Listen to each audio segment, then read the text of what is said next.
Good morning সবাইকে। আমি শ্রীপর্ণা। আমার ভালো লাগা থেকে ভালোবাসার নতুন আরেকটি ব্লগে আপনাদের জানাই স্বাগত। আজকে আমরা নতুন একটি গন্তব্যের উদ্দেশ্যে রওনা দিচ্ছি। তো কোথায় যাচ্ছি, কিভাবে যাব, কোথায় থাকবো, কি হচ্ছে না হচ্ছে সব কিছু আপনাদেরকে জানাবো। সঙ্গে থাকুন। কেমন?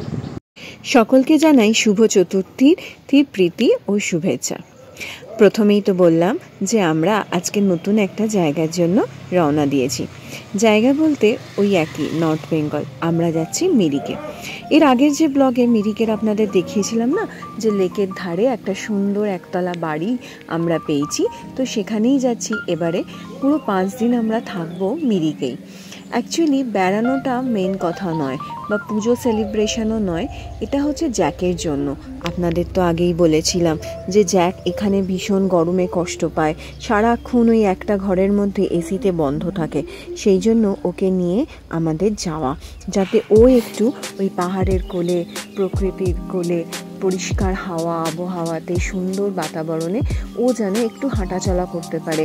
ওর মানে হাত পাগুলো যেন একটুখানি সচল হয়, কারণ সবসময় ঘরে বসে বসে না ওর পাগুলো জড়িয়ে যায় হাঁটতে গেলে। তো যার জন্য আমরা জ্যাকের জন্যই আমাদের কিন্তু আসা। তো এখানে একটা এত সুন্দর বাড়ি যখন পাওয়াই গেছে, তো সেই জন্য আমরা মিরিকে ঠিক করেছি 5 দিন আমরা মিরিকে থাকবো। তবে আজকের দিনটা আমরা মালদাতেই থাকবো। মালদাতে যে হোমস্টেটা আপনাদের দেখিয়েছিলাম, যা হোমস্টে আমার আগের যে নর্থ বেঙ্গল ব্লগ ছিল তার মধ্যে আমি সমস্ত কিছু ডিটেলস দিয়েছিলাম। তো তার লিঙ্কটা আমি এখানে ডেসক্রিপশন বক্সে শেয়ার করে দেবো, তো আপনারা চাইলে দেখে নিতে পারেন। আমাদের যে মালদার হোমস্টেটাও ভীষণ সুন্দর, বাগানে বাগানে ঘেরা ভীষণ সুন্দর একটা হোমস্টে। আর কি চারিদিকে এত সুন্দর আকাশ, পরিষ্কার সুন্দর আবহাওয়া। আজকে ভাগ্যক্রমে বৃষ্টি হচ্ছে না, তাই পরিষ্কার আকাশ আর হচ্ছে চারিদিকে কাশফুলের শোভা, এই নিয়েই আমাদের রওনা দেওয়া।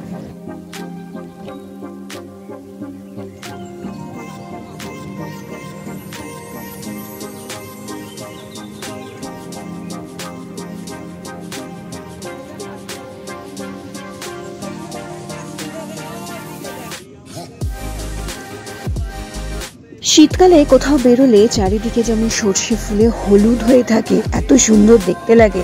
আর এই সময় শরৎকালে বেরোলে সাদা কাশ ফুলে চারিদিক একদম ভরে রয়েছে, এত সুন্দর দেখতে লাগছে। দেখুন দূর থেকে ভীষণ সুন্দর লাগছে।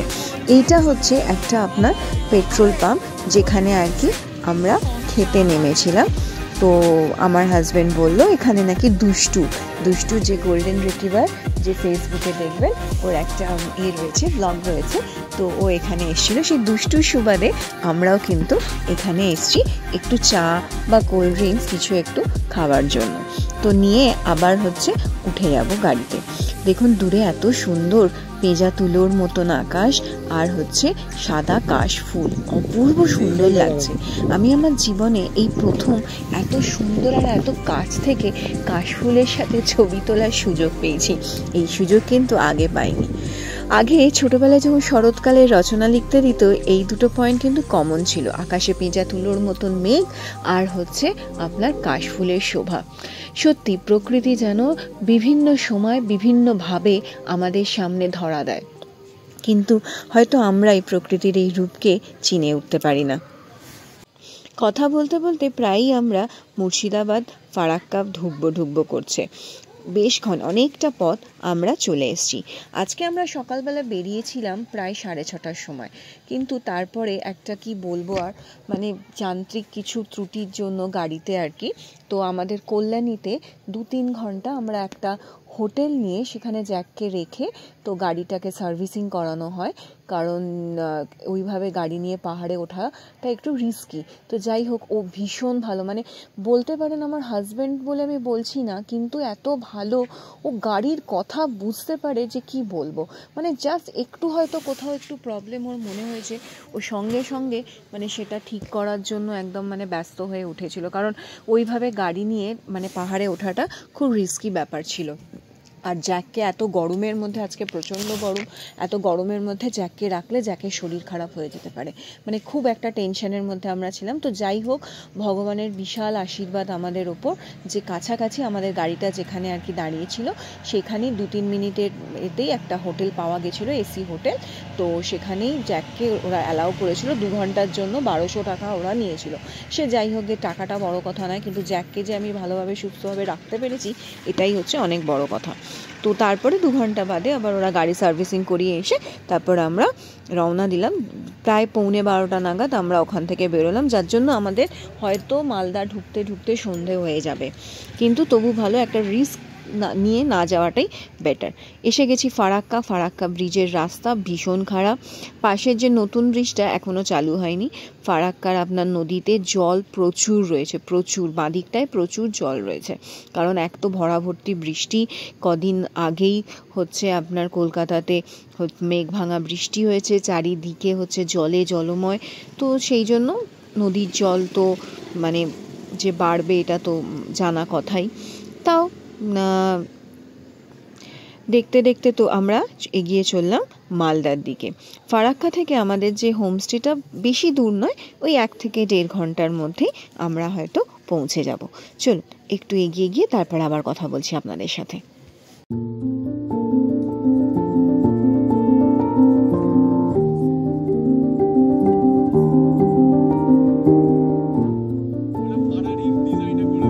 এখনও আমরা মালদা ঢুকিনি, জাস্ট ঢুকবো করছে। দেখছেন সন্ধে হয়েই গেছে, এক তো পুজোর সময়, রাস্তায় প্রচুর যানজটও রয়েছে। তো সব কিছু পেরিয়েই আমাদের গাড়ি আস্তে আস্তে আস্তে আস্তে এগিয়ে চলল। তো কখনো যদি সুযোগ হয় আমি আপনাদের সাথে আমার হাজব্যান্ডের কথা বলাবো, যারা আর কি গাড়ি নিয়ে পাহাড়ে আসা বা লং ডিস্টেন্স ট্রাভেল করতে ভালোবাসে, তারা একবার ওর সাথে কথা বলে নিতে পারে। এত সুন্দর আপনাকে বুঝিয়ে দেবে। দেখুন ওপরের আকাশটা, তারই মধ্যে এত সুন্দর দেখতে লাগছে। একদিকটা পুরো কালো মেঘ আর একদিকটায় আপনার রং বেরঙের আকাশে সেই সূর্যের পড়ন্ত রোদের একটা আভা। মালদার প্রায় আমরা ঢুকেই পড়েছি হাইওয়ে থেকে ভেতরের দিকে। আমবাগান, চারিদিকে অন্ধকার, শিয়ালও যাচ্ছে জানেন তো, সেইখানে কিচ্ছু দেখা যাচ্ছে না, মানে কোথায় কোন টার্ন রয়েছে সেটাও বোঝা যাচ্ছে না, এতটাই ঘুটঘুটে অন্ধকার। তার মাঝেই আমাদের এগিয়ে চলা, প্রায় আমাদের ধরুন পৌঁছতে পৌঁছতে 6টা বেজেই যাবে। আমরা এখন মালদায় আছি, এবার মালদা থেকে বেরিয়ে যাব। সবাই রেডি হয়ে গেছি, তো গাড়িতে মাল তোলা হচ্ছে। তো সবাইকে জানাই আমার তরফ থেকে শুভ পঞ্চমী, ভালো থাকবেন, সবার পুজো খুব ভালো কাটুক। পুপিতা এসো, পুপিতা, পুপিতা এসো, পুপিতা ছোনা চলেছো মা। এই দেখো ব্যাস কি করছে দেখো, ইস ছি ছি ছি ছি ছি, গন্ধগুলো। চলেছো চলেছো চলেছো মা, গরমে ওকে দৌড় করিও না, এত গরম। টিকো কত মুতু করছে দেখো, মুতুই করছে মুতুই করছে মুতুই করছে মুতুই করছে। মানা মানা চলে যাচ্ছ?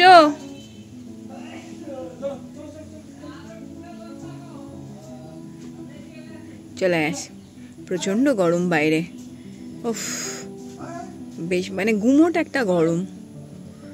এর থেকে বরঞ্চ আমরা যখন মে মাসে আমি শেষের দিকে, সেই সময় বরঞ্চ ওয়েদার ভালো ছিল।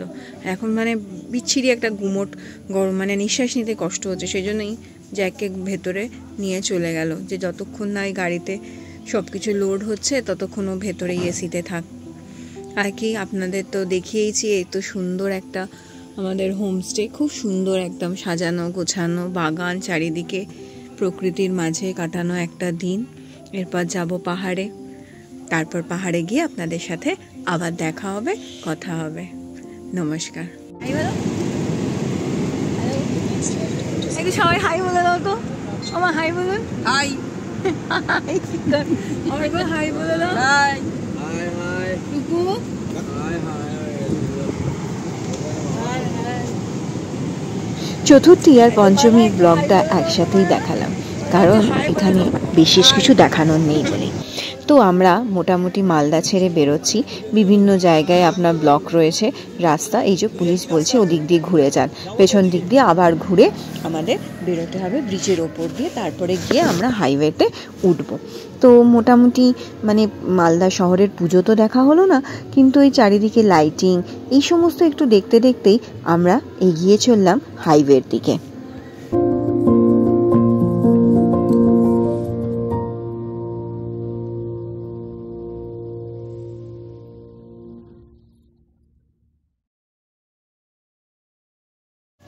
মালদাতেও কিন্তু অনেক কিছু দেখবার জায়গা আছে জানেন, কিন্তু আমাদের সময়ের অভাবে বা সুযোগের অভাবে এবারেও মালদা আমাদের ঘোরা হলো না। শীতকালে কোনো সময় একবার ট্রাই করবো। আজকে প্রচণ্ড গরম, প্রচণ্ড গরম মানে প্রচণ্ড গরম, বাইরে দাঁড়ানো যাচ্ছে না এমন গরম। মানে আমরা এখন মে মাসে এসেছিলাম, তখনকার ওয়েদার কিন্তু বেশ ভালোই ছিল। দেখুন চারিদিকে বেশ সুন্দর লাইটিং করেছে, কলকাতার মতন না হলেও ঠিকই আছে। আমাদের কলকাতায় অনেক বড় বড় ঠাকুর হয়, তবে আমাদের এখানকার মালদার এখানেও কিন্তু খুব সুন্দর সুন্দর লাইটিং করেছে, খুব সুন্দর প্যান্ডেল করেছে, যা আর কি রাস্তাতে যেতে যেতে যেটুকু চোখে পড়লো সেটুকুই আর কি। এই লাইটিংটাও কিন্তু খুব সুন্দর করেছে। পুজোয় কোনোবারই খুব একটা বেরোনো হয় না, কারণ আমার হাজব্যান্ডের ওই ভিড় ঠেলে ঠাকুর দেখা পছন্দ নয়। তো এবার ওর সাথে থাকতে থাকতে আমারও সেই সমস্তগুলো আর নেই, কিন্তু তবু ওই আর কি পুজোতে বাড়িতে থাকা, একটুখানি বাড়ির মধ্যেই আর কি আশপাশে ঠাকুর দেখা, এগুলোই আনন্দ। ঠিক আছে, তবু জ্যাককে নিয়ে তো যাওয়া এটাও একটা বিশাল বড় আনন্দেরই পার্ট আর কি। তো আমরা মোটামুটি অনেকটাই এগিয়ে এলাম মালদা থেকে। এবার কোথাও একটা দাঁড়িয়ে কিছু একটু খেয়ে নিতে হবে, খিদেও পেয়েছে আমাদের খুব। মানে সকালবেলা আমরা বেরিয়েছি ম্যাগি খেয়ে বেরিয়েছি, আর জ্যাককে খাইয়ে দিয়েছিলাম, জ্যাকের জন্য ভাত করেই নিয়েছিলাম। তো জ্যাককে খাইয়ে দিয়ে জ্যাকের ভাত নিয়ে মাংস টাংস নিয়ে আমরা বেরিয়ে পড়লাম। এবার আমরা একটু কোথাও দাঁড় করিয়ে খেয়ে নেব। আপনার রায়গঞ্জের এখানে পুজোটা এর আগে একবার 2020-তে আমরা যখন প্রথম আর্টিগা গাড়ি কিনি আর কি, অষ্টমীর দিনে অষ্টমীর দিনে না, আমাদের গাড়ি ডেলিভারি দিয়েছিল আপনার পঞ্চমীর দিনে, আর আমরা অষ্টমীর দিনে বেরিয়েছিলাম, আমরা শিলিগুড়ি এসেছিলাম। তখন সত্যি জানতাম না যে মিরিকে এত সুন্দর একটা জায়গা আছে জানেন। তো তখন লকডাউনের সময় সেভাবে তো কোনো কিছু হয়নি। তো আমরা অষ্টমীর দিনে আমার বাবা মাকে নিয়ে এসেছিলাম, তখন অর্ঘ্য থাকতো শিলিগুড়িতেই। তো এবার আমরা তখন শিলিগুড়িতে আমরা হোটেল কি যেন হোটেল এভারগ্রিন একদম তেনজিং নর্গে বাস স্ট্যান্ডের পাশেই, একদম খুব ভালো লোকেশনে। তো ওখানেই আমরা 7 দিন ছিলাম। তো তার মধ্যে একদিন আমরা গাড়ি নিয়ে মিরিক বেড়াতে এসেছিলাম। তো এসে ওই 1-2 ঘন্টার জন্য ঘুরে চলে গিয়েছিলাম। তো সেভাবে মিরিক কখনো এত ভালো লাগার যে জায়গা এটা মানে ভাবতেই পারিনি। আমরা এই বছর মে মাসে যখন এলাম তখন বুঝলাম যে এত সুন্দর ওয়েদার এখানে, এত সুন্দর কি বলবো আপনাদের, মানে না এলে বোঝানো যাবে না। এখানে আমরা ডালখোলার ঠিক আগেই একটা রেস্টুরেন্টে আমরা এখান থেকে কিছু খাবার নেবো বলতে গেলে জ্যাকের মাংস শেষ হয়ে গেছে। তো ওকে ওই জন্য সকালবেলায় আমরা মাংস ভাত খাইয়েই নিয়ে এসেছিলাম। তো এখান থেকে দই নেবো, টক দই কিনে ওকে দই দিয়ে ভাত মাখিয়ে ওকে আমরা খাওয়াবো দুপুরবেলা গাড়িতে। তো যাতে ওর পেটটাও ঠান্ডা থাকবে আর ওর পেটটা ভর্তিও থাকবে। আর আমরা এখান থেকে রুটি ফুটি কিছু একটু কিনে নেবো, চা খাবো, কারণ প্রচণ্ড ঘুম পাচ্ছে রাত্রেবেলা। তো যতই হোক একটা জার্নির পর রাত্রেবেলা ঘুম হয় না। তো আসুন ওনাদের সাথে একটু কথা বলে নিই। আচ্ছা, আপনার নাম? আচ্ছা, আমার নাম জয়, আমার বাড়ি এইখানেই। আমি এখানে 12 বছর থেকে কাজ করছি। আমি এখানে সার্ভিসের কাজ করি, ওয়েটারের কাজ করি। না, খুব ভালো ব্যবহার। হ্যাঁ, আর এই জায়গাটার নাম? হ্যাঁ, একদম আমাদের এখানে নিয়ার ডালখোলা, এটা আমাদের বিপি ধাবা বললেই সবাই চিনে, সবাই জানে। বিপি ধাবা বললেই হয়। আমাদের এখানে রাতে বাস দাঁড়ায়, যত বলবো বাস সব এখানেই দাঁড়ায়। আচ্ছা, হ্যাঁ ঠিক আছে, অনেক ভালো লাগলো আপনাদের এখানে এসে। হ্যাঁ, শিলিগুড়ি যেতে গেলে বাদিকে বিপি ধাবা ডালখোলার কাছেই পড়বে। খুব ভালো ব্যবহার, সত্যি ভালো ব্যবহার। আমাদের শনিবার ছিল, ছেলে তো আমার শনিবার নিরামিষ খায়, তো সেই জন্য আমরা ডাল ফ্রাই, আলু ভাজা আর 12খানা রুটি নিয়েছিলাম হাতে করা। তো আমাদের এই 240 টাকার মতন পড়েছিল। এরপর চা ছিল, জল ছিল, আর অনেক কিছু ছিল। তো সেগুলো আর মানে কাউন্ট করার কিছু ছিল না, তো খাবারের বিল মোটামুটি 240 টাকা পড়েছিল। আপনাদের সাথে কথা বলতে বলতে এসে গেছি শিলিগুড়িতেও তাই ওই পুজোর লাইটিং দেখতে পাচ্ছি। আমরা যদিও শিলিগুড়ি থাকবো না, যে বছর বললাম না যে পুজোর সময় আমরা শিলিগুড়ি এসেছিলাম, দশমীর দিনে শিলিগুড়ির ভিড় দেখেছিলাম, বাপরে বাপ, কলকাতাকে হার মানায় শিলিগুড়ির পুজো, মানে এত ভিড়, এত বড় বড় ঠাকুর আর প্যান্ডেল। তো এবার আমরা বেরিয়ে যাব মিরিকের দিকে। পাহাড় যতই আপনি আমাকে বারবার প্রত্যেক মাসে নিয়ে এলেও মনে হবে পাহাড়, মানে পরের বার আসার সময় আমার এক্সাইটমেন্ট কিন্তু সেই 0 থেকেই আবার স্টার্ট হবে।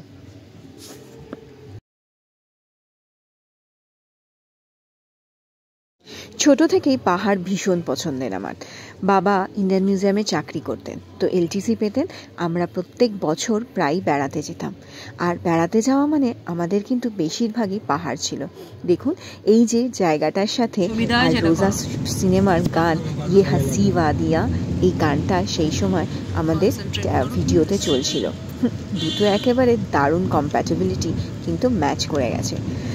চারিদিকে চা বাগান, দূরে পাহাড়, মেঘ ভেসে বেড়াচ্ছে, তার মাঝখান দিয়ে রোদ্দুরের ঝিকিমিকি আর গরম হাওয়া। মোটেই ঠান্ডা হাওয়া নেই বাইরে, কাঁচটা খুললেই গরম হাওয়াই ভেতরে আসছে। গ্লোবাল ওয়ার্মিংয়ের জন্য মাঝে মাঝে আমার মনে হয় হয়তো 2-3 বছরের মধ্যে আপনার মিরিক বলুন, কার্শিয়াং বলুন বা দার্জিলিংয়েও হয়তো এসি বসাবে হোটেলের লোকেরা, কারণ এত গরম মিরিকে দুপুরবেলাটায় লাগছে যে কি বলবো আপনাদেরকে, বেশ ভালো গরম।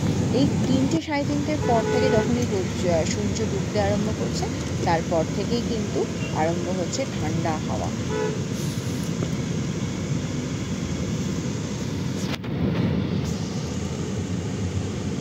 মেঘের মাঝখান দিয়ে সূর্যের উঁকি মারা এক অদ্ভুত অনুভূতি যাকে বলে।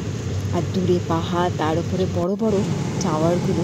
আই লাভ মিরিক লেখা রয়েছে, টামলিং জায়গাটার নাম হচ্ছে টামলিং। তো এইখানেই লেখা রয়েছে আই লাভ মিরিক।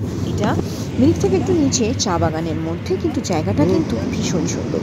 এই পাহাড়ে মেঘ আছে, ওই পাহাড়ে রোদ্দুর, এই পাহাড়ে বৃষ্টি হচ্ছে, তো অন্য পাহাড়ে পুরো শুকনো খটখটে। পাহাড়ের এই তো মজা। দেখুন চারিদিকটা ঢেকে যাচ্ছে, যেন মনে হচ্ছে এক্ষুনি রাস্তাঘাট পুরো অন্ধকার হয়ে যাবে, কিছু দেখা যাবে না। আবার কিছুক্ষণ বাদেই কিন্তু এই মেঘ সরে আবার রাস্তা কিন্তু পরিষ্কার হয়ে যাচ্ছে। এই এক স্বপ্নের দুনিয়া, যেখানে স্বপ্ন স্বপ্ন আর স্বপ্ন চারিদিকে ছড়ানোই রয়েছে। এই অনুভূতি জানেন শুধু আমার কথাতে বা অন্য কিছু দেখে আপনারা বুঝতে পারবেন না। একবার হলে পারলে আসুন, এসে 1-2 দিন হলেও এখানে একটু থেকে এই প্রকৃতির অনুভূতিটাকে অনুভব করার চেষ্টা করুন, দেখবেন ভীষণ ভালো লাগবে। আমরা বাঙালিরা পুরী দীঘা তো আকছার যাই, কোথাও ছুটি কাটানো মানে পুরীতে, তবে এবার থেকে ছুটি কাটানো মানে মিরিকেই আসবো। এই আমাদের মিরিকের হোমস্টে। পৌঁছে গেছি, প্রায় এখন বাজে 4:30। মিরিকে আমরা এসে গেছি আমাদের হোমস্টে নেস্ট, একদম লেকের ধারে। এটা তো আপনাদের আগের যে ব্লগটা আমি করেছিলাম মে মাসে, সেখানে দেখিয়েছি। মালপত্র নিয়ে আসা হচ্ছে, জ্যাককে খাটে উঠিয়ে দিয়েছি, জল দিয়েছি জ্যাককে, জ্যাক এখন জল খাচ্ছে। এরপর আস্তে আস্তে আমাদের মালপত্র এলে সব কিছু গুছানো হবে, গুছিয়ে তারপর আবার কালকে আপনাদের সাথে কথা বলবো, কেমন? তাহলে সবাই খুব ভালো থাকবেন, পুজো সবার খুব খুব খুব ভালো কাটুক, এই প্রার্থনাই আমি আপনাদেরকে করি। আর আপনাদের আগামী দিনগুলো যেন আনন্দে, উচ্ছ্বাসে, উৎফুল্লে ভরা ভর্তি থাকে, কেমন? সাবধানে থাকবেন, ভালো থাকবেন। আসি, নমস্কার।